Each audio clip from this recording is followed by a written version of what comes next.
কাজের কাজটা আগে করে নে। বাইরে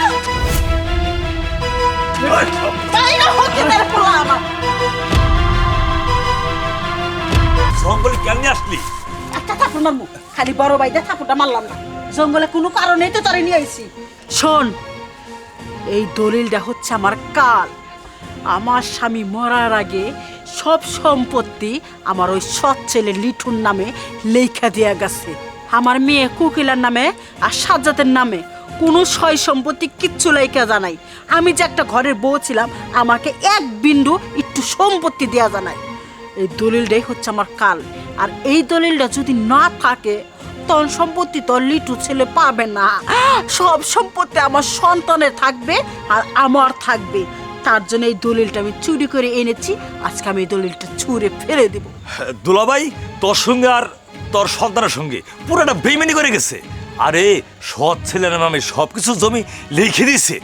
এখন যদি এই দলিলটা আমরা সরাই ফেলাই, তাহলে লিটু আর দলিলের নাম্বার খুঁজে পাবো না, দলিল তুলতেও পারবো না। তারপর গড় ধাক্কা দিয়ে বাড়ি থেকে তাড়াই দেবো।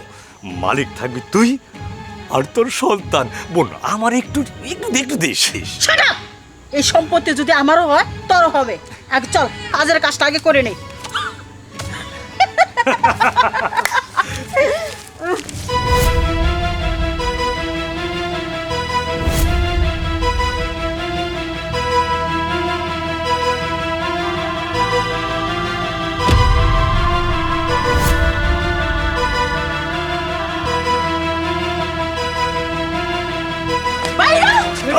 বাইরে হকিনের পোলা আমার। ঠ্যাঙের পর ঠ্যাং তুলে খাইবা, ঠ্যাঙের পর ঠ্যাং তুলে খাইবা, আর খাইবার পারবা না। এখন বাদ থেকে বেরা।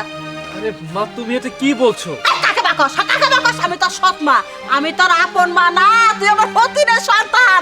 হতিন মইরা গেছে, কিন্তু এই ছাউড়া রেখে গেছে। বাইরা বাইরা। আরে মা, তুমি এটা কি বলছো? আমি তো তোমাকে কোনোদিন পরমা ভাবিনি। আমি তো আমার নিজের মায়ের মতোই ভেবেছি। কিন্তু মা, তুমি আমাকে যে বাড়ি থেকে বের করে দিচ্ছ, এই বাড়িটা কিন্তু এখনো আমাদের নামে লেখা আছে। বাবা রে বাবা, মুখে খই পড়ছে। মায়ের মুখের মধ্যে তরতর করে। এই কেবলে কইলি মায়ের মতন ভাবি, শয়তান ছাড়া কোথাকার। এই বাড়ি সবকিছু আমার নামে, বুঝছাস কি? যা যা, বাড়ি থেকে বাইরে যা। যা কিছু সম্পত্তি আছে আমার কুকিলার নামে আর আমার সাজ্জাতের নামে, আমার দুই সন্তানের নামে। তোর নামে কিচ্ছু নাই। আমি মুগ্ধা কইতেছি, এইটাই দলিল। যা। ওই, তুই চুপ কর। তুই এবারে নাও আরিস। আরে তোর বাপ বাঁচে থাকতে আমার সামনে আমার বোনের নামে ভাগ্নে বাড়ির নামে জমি লিখে দিছে। আমি সাক্ষী ছিলাম। যা, চলে যা। আরে থামো তোমরা। বুঝতে পারছি, এখন বুঝতে পারতেছি কেন তোমরা আমাকে আমার বাড়ি থেকে ঘাড় ধাক্কা দিয়ে বের করে দিতে যাচ্ছ। ও, আমার যত সয় সম্পত্তি, আমার বাড়ি গাড়ি আছে, সবকিছু তোমরা ভোগ করার জন্য এসব করছো, তাই না? এই গুণা তো আমারই আছে। তাহলে আমি তো পাবো, বুক তো আমি করবো। তুই হতিনের পোলা কেনা রে? যা, বাড়ি থেকে বাইরে যা। ঠিক আছে, ঠিক আছে, যেহেতু তোমার বললে, আমি সে দলিল দেখতে চাই। দলিল কার নামে আছে সেটা আমি না দেখে এখান থেকে এক পাও নড়বো না। যা। বাবা,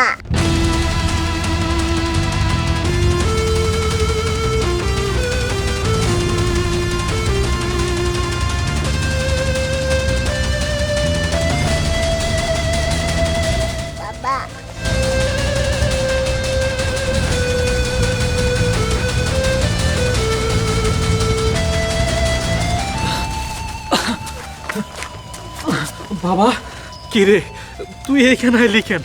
এমনিতে আমারই থাকার জায়গা হইতেছে না, তার মধ্যে তুই কেন আইলি? কি ব্যাপার মা, তুমি আমার সন্তানের হাত থেকে ওই কাগজটা কেন কেড়ে নিলা? আগে কয় এই সন্তানটা কার? এই সন্তান আমার সন্তান। হট, তার মানে গোপনে বিয়া কইরা সংসার আরম্ভ করছো। টাউটামি করছো এতদিন আমার লগে, তাই না? সারা কুলাঙ্গার সন্তান কোথাকার। এই জন্য তো তার মায়েরা তুই খাইছিস। জানোসই তো যে আমি এই বাড়িতে থাকলে আমরা ব্যক্তি চলে যাবো গা। এই ব্যবস্থা করবে চাইতেছিস, তাই না? চুপ থাকো, একটা কথা বলবো না। দাও ওই কাগজ আমার হাতে, দাও দাও বলতেছি, দাও।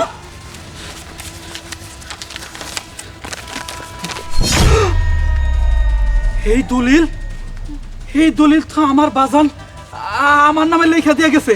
আমার যত সয় সম্পত্তি আছে সব কিছু লেখা দিয়ে গেছে। বাবা, তুমি এই দলিল কই পাইলা? আমি বলতাছি।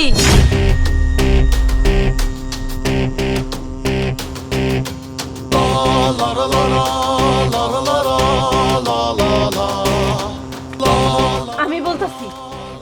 আমি এত জায়গা সম্পত্তি থাকা সত্ত্বেও তুমি তোমার বউ বাচ্চার রাস্তায় রাস্তায় রাখো, তাই না? পরি, এইগুলা বলার এখন কোনো সময় নাই। তার আগে বলো, আমার সন্তান এই দলিল কোথায় পাইলো? কই আর পাইবো? তুমি যখন আমার ফালা রেখে চলে আসো। ওই কয়টা খাইলা না, এইভাবে চলে যাইতেছো? আমি বলছি না তোরে আমি খামু না, তুই কেন এমনি জোরাজুরি করতেছস? দেখ, তুই বাড়িতে যা। কই আর থাকমু, আমা ঘরে নিয়ে যাও না। দেখো, যে বাড়িতে আমাকে ভাড়া রাখো সবাই কয় আমার শ্বশুর বাড়ির অবস্থা নাকি খুব ভালো, তাও তুমি আমাকে বাড়িতে তুলো না কেন? এই, আমি তোর আগেই বলছি না যে যখন আমার সময় হবে আমি ঠিক তখনই তোর বাড়িতে তুলমু। তুই এত কেন করতেছস কেন? এখন আমি তোর নিয়ে যেতে পারবো না। আচ্ছা, আমারে নেওয়া লাগবো না, তুমি তোমার সন্তানটারে অন্তত নিয়ে যাও। দেখো, দাদা দাদি কারোর আদর তো পায় না আমার পোলাটা, নিয়ে যাও না তোমার বাড়িতে। কি?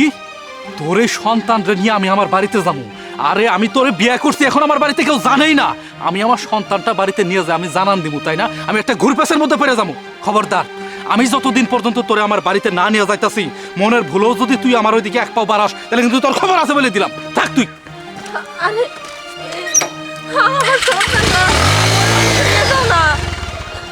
থাক, তুমিও গেছো, একা একাই বাচ্চার জ্বালাও আমি বহাইতে পারবো না।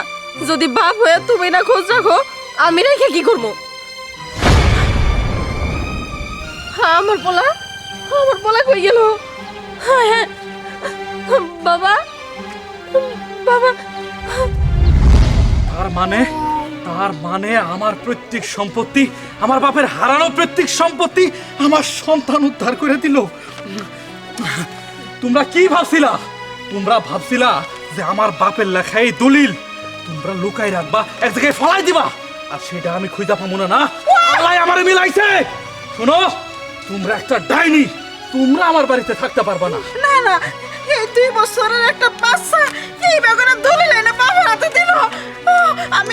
আমার ভুল হয়ে গেছে গা। চুপ করো, তোমার মতো ডাইনি মা কখনোই আমার দরকার নাই।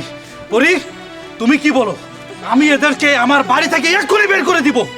আমি আর কি বলবো, এতদিন পরে তুমি যে আমারে মাইনা নিছো, এইটাই আল্লাহর কাছে আমার হাজার শুকরিয়া। তোমার যা ইচ্ছা তুমি তাই করো। মা, তোমাকে তো সারাটা জীবন আমি আমার নিজের মায়ের মতো ভাবছি। তুমি কখনোই আমাকে আপন সন্তান ভাবতে পারো নাই, যার কারণে তুমি আমার বাড়ি থাইকা আমার দলিল তো চুরি করছোই, আমার বাড়ি থেকে ঘাড় ধাক্কা দিয়ে বের করে দিতে চাইছিলা। এত সহজ না মা, এত সহজ না। উপরে আল্লাহ আছে, আমার আল্লাহ আমার উপর রহম করছে। আমার 2 বছরের সন্তানের হাত দিয়া আমার প্রত্যেক সম্পত্তি উদ্ধার করছে। মা, তুমি আমার বিরুদ্ধে যতই ষড়যন্ত্র করো না কেন, কখনোই আমার উপর সেটা বস্তাবে না, ঠিক আছে? শোনো, তোমাদের আমি আর এক মুহূর্ত দেখতে চাইতেছি না। তোমরা সবাই আমার বাড়ি থেকে এই মুহূর্তে বাইর হয়ে যাবা। কি এখনো দাঁড়ায় রইলা? কে? যাও, বাড়ি থেকে বের হও বলছি। আমার বাচ্চাগুলো খায়। চাপ, কেউ থাকতে পারবে না, তোমরা সবাই খারাপ। যাও, বেরো। থাকতে দাও। তোরা কি যাবি নাকি ঘাড় ধাক্কা দিব? বাগনা, আমি থাকি। তুই তো বড় ক্রিমিনাল, তুই বাইরো। মামা, পরি, আমি তোমাদের সাথে এতদিন অন্যায় করেছি। আমি আসলে আমার বাড়ি ঘর থাকা সত্ত্বেও আমি তোমাদেরকে জায়গা দিতে পারিনি। তোমরা আমাকে মাফ করে দাও। না না, মাপ চাইও না। দিন শেষে আমি যে আমার স্বামীর বাড়িতে উঠতে পারছি, এটাই আমার কাছে অনেক। চলো। আচ্ছা, ঠিক আছে। আর হ্যাঁ, দেখো, আজকে থেকে আমার যত সয় সম্পত্তি আছে সব সম্পত্তির মালিক আমারই বাবা। দাও, আমার কাছে দাও। এসো ভিতরে।